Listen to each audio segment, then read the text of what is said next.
నేను second women MP from Warangal, డాక్టర్గా కూడా. సేమ్ డాక్టర్ కల్పనాదేవి అని 1981లో తను ఫస్ట్ ఎంపీ, ఉమెన్ ఎంపీ ఉండే డాక్టర్. ఆమె హాస్పిటల్, ఆమె చేతుల్లోనే నేను పుట్టిన. సో అదో కోఇన్సిడెన్స్. ఇప్పుడు మళ్ళీ ఆఫ్టర్ ఈ 40 years తర్వాత నేనైనా. అట్లా మన ప్రత్యేకత, వాళ్ళు నిజంగా కూడా మమ్మల్ని ప్రతిపక్షాలు వాళ్ళు చాలా మాటలు అన్నారు. ఈ అమ్మాయి ఇక్కడ అమ్మాయి కాదు, ఈ అమ్మాయి అసలు ఎస్సీ కాదు, ఈ అమ్మాయి హిందూ కాదు, ఇన్ని చెప్పినా కూడా కడియం శ్రీహరి గారి బిడ్డ, డాడీ తోటి 30 ఏళ్ళ అనుబంధం ఉన్న ప్రతి ఒక్కరు కూడా వాళ్ళే కాకుండా వాళ్ళ ఫ్యామిలీస్, వాళ్ళ పిల్లల్ని కూడా తీసుకొచ్చి పరిచయం చేయడం. అంటే లైక్ ఆ ఫస్ట్ జనరేషన్ వాళ్ళు ఫ్రెండ్స్ ఉన్నప్పుడు, సెకండ్ జనరేషన్ మా పిల్లలు మీకే వేస్తారు ఓటు అని చెప్పి అంత నమ్మకంతో నా మీద, మా నాన్నగారి మీద నమ్మకంతో, కాంగ్రెస్ పార్టీ మీద నమ్మకంతో, ఇంత చదువుకున్న అమ్మాయి కాబట్టి మాట్లాడుతుంది, మన సమస్యలు అర్థం చేసుకుంటుంది అని ముందుకొచ్చి ఓటేసిన అందరికీ కూడా, కడియం కావ్య చాలా పనులు చేసింది మన కోసం, చాలా టాపిక్. ఇప్పటికీ కూడా సిజిహెచ్ఎస్ అని government, central government retired employees లేదా ప్రజెంట్ వర్కింగ్ ఎంప్లాయీస్కి మన దగ్గర లేదు వెల్నెస్ సెంటర్. వరంగల్కి ఎప్పుడో శాంక్షన్ అయింది, 10 years నుంచి ఆన్ పేపర్ ఉంది కానీ అవ్వలే. కానీ ఇప్పుడు ప్లేస్ సెలెక్ట్ అయింది. మొన్న రీసెంట్గా వెళ్ళి కలుద్దామంటే తను లేకుండే, మేడం డైరెక్టర్. సో అట్లా ఒక్కొక్కటి వాళ్ళు చాలా హ్యాపీగా ఉన్నారు. రిటైర్డ్ పర్సన్స్ వచ్చి బ్లెస్ చేస్తున్నారు. లేకపోతే వాళ్ళ కోసం, వాళ్ళు చిన్న టెస్ట్ కోసం కూడా పోయి రావడం అంటే 300 kilometers హైదరాబాద్ వరకు వెళ్ళి రావాలి. ఇట్లా ప్రతిదీ కూడా వాళ్ళకి అందుబాటులో ఉండేటట్టు చేయాలని. ఎలాంటి ఆవేశాలకి లోనవ్వకుండా చాలా సెటిల్గా మీరు ఇక్కడైనా, మీరు పార్లమెంట్లోనే అలాగే ఉన్నారు. యాక్చువల్లీ ఆ ఎలిగెన్స్ అనేది కనిపిస్తోంది. అట్ ద సేమ్ టైం మీరు అనుకున్నట్టుగా ఖచ్చితంగా ఇవన్నీ మీరు సాధించాలని మనస్ఫూర్తిగా కోరుకుంటున్నాను. ఫస్ట్ వానికి ఇష్టమైంది. నేను రోజు ఇమాజిన్ చేసుకునేదాన్ని, నేను పార్లమెంట్లో పేపర్స్ పట్టుకొని క్వశ్చన్ అడుగుతుంటే స్పీకర్ వింటున్నట్టు.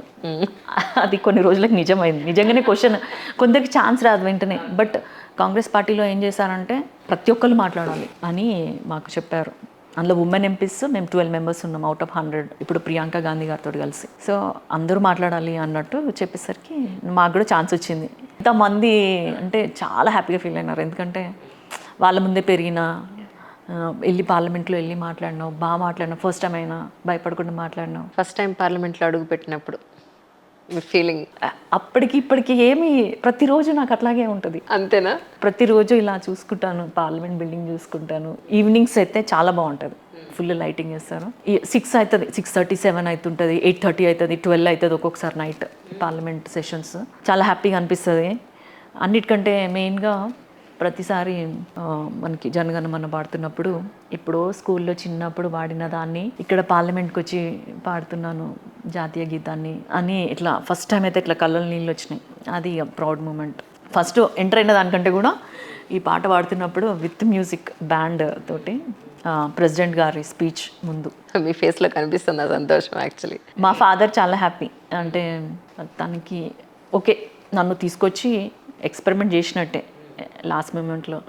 ఒక డాటర్ అంత పెద్ద, ఇప్పుడు అసెంబ్లీస్ వీటన్నిటికంటే కూడా పార్లమెంట్ పెద్దది కదా. అబ్సల్యూట్లీ. ఇంత చిన్న ఏజ్లో అని తను హ్యాపీగా ఫీల్ అవుతారు. అదేనండి నేను అన్నాను కదా, ఒక విమెన్ ఒక చిన్న ఎంగేజ్లోనే పార్లమెంట్లోకి అడుగు పెట్టడం అంటే it's a great achievement really. అయితే అంటే నా కోరికలు కొన్ని ఉన్నాయి. ఏంటంటే ప్రతి పేద ఇంటి అమ్మాయి పీరియడ్స్ అప్పుడు బాధపడకూడదు, ఇబ్బంది పడొద్దు అని చెప్పేసి నేను కడియం ఫౌండేషన్ ద్వారా మెన్స్ట్రల్ హైజీన్ అవేర్నెస్ ప్రోగ్రామ్స్ చేసిన.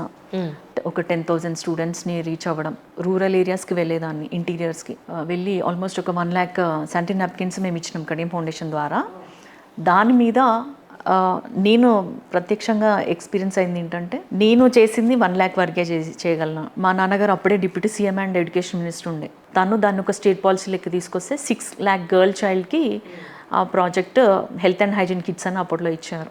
ఒక 1 year ఇంప్లిమెంట్ చేశారు అది. సో అట్లా అంటే నేను ఒక ఇండివిజువల్గా ఇంత చేసినప్పుడు, ఒక పొజిషన్కి వెళ్ళినప్పుడు ఇంకెక్కువ చేయొచ్చు అని అదే పార్లమెంట్లో అడగడం జరిగింది. హెల్త్ బడ్జెట్ అప్పుడు చెప్పిన 6th నుంచి 10th వరకు చదివే అమ్మాయిలకి, ఎందుకంటే స్కూల్ డ్రాప్ అవుట్స్ దానివల్ల కూడా ఉంటుంది. బికాస్ ప్రాపర్ టాయిలెట్స్ ఉండవు, వాటర్ సప్లై ఉండదు, అవేర్నెస్, అఫోర్డబిలిటీ